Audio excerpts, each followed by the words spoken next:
Hi, Tom Anderson, day 65 of 100 Days of Thankfulness. Today is part 5 of Pursuing Your Dream. Today we're talking about the importance of working smart, as well as why I'm so thankful for my good friend Steve Millman. So yesterday I was sharing with you about the importance of working hard, and that is important, but it's also important to work smart at the same time. Otherwise, what you might find yourself doing is you're kind of like that hamster on a wheel where you're making, you're spending a lot of effort, but you're not getting very far.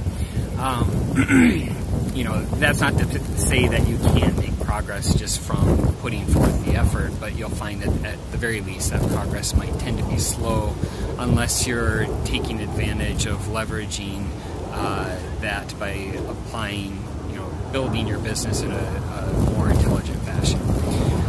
What do I mean by building your business in an intelligent fashion? At one point, the richest man in the world was John Rockefeller, and he has this famous quote where he says, "I would rather earn 1% off of 100 people's efforts than 100% of my own efforts."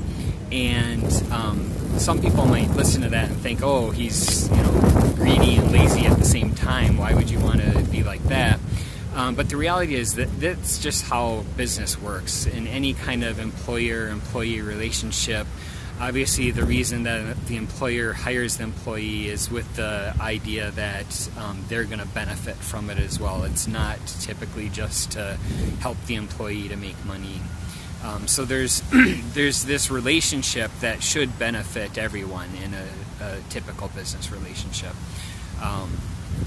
Take, for example, my client right now is Jostens, and I'm doing some consulting work with them, but I'm not doing it directly through my S-Corp. I'm actually going through an in-between consulting company called York Solutions, and they're taking a small cut of every hour that I work, a certain percentage of that.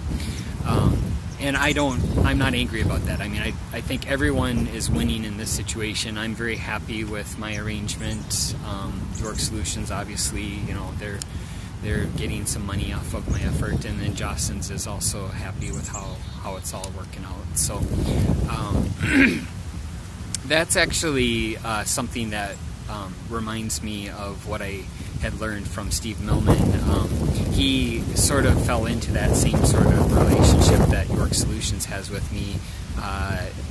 This was a while ago, before he worked at MoneyGram. Actually, him and I believe we started working at MoneyGram I know it was the same year, but I think it was even the same week, possibly the same day.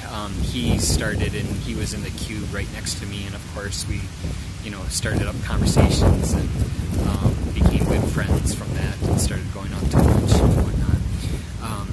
And he's introduced me to a number of his friends as well. So he's just such a likable guy. I mean, he's got a lot of friends. And I'll share with you a little bit why. I mean, when he was sharing with me his story about how he was in this situation where he was doing some consulting work for a company, and they needed more help, and they trusted Steve because he's a very good developer. And so Steve was able to bring in people, other developers, to help out with the projects that he was working on.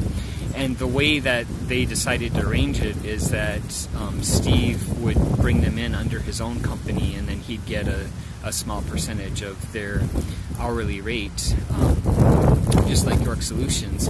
And what was happening is, everyone was happy with that situation, and so then they kept coming back to Steve and asking, do you know anyone else? Can you find some more people?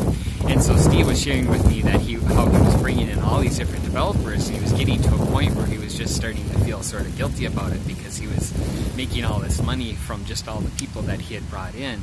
And so he ended up backing away from it, I think, in part because he was feeling guilty about it. But I think that, again, just says so much to his personality, about just the type of guy he is. But he's just, super likable, easy to start up a conversation with. He's really into darts. I've actually, as long as I've known him, I've never played darts with him, though, so I still need to do that.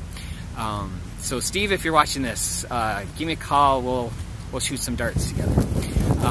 But I just want to thank Steve for kind of sharing that story with me, because it sort of taught me at that time that just in order to be successful, it doesn't have to be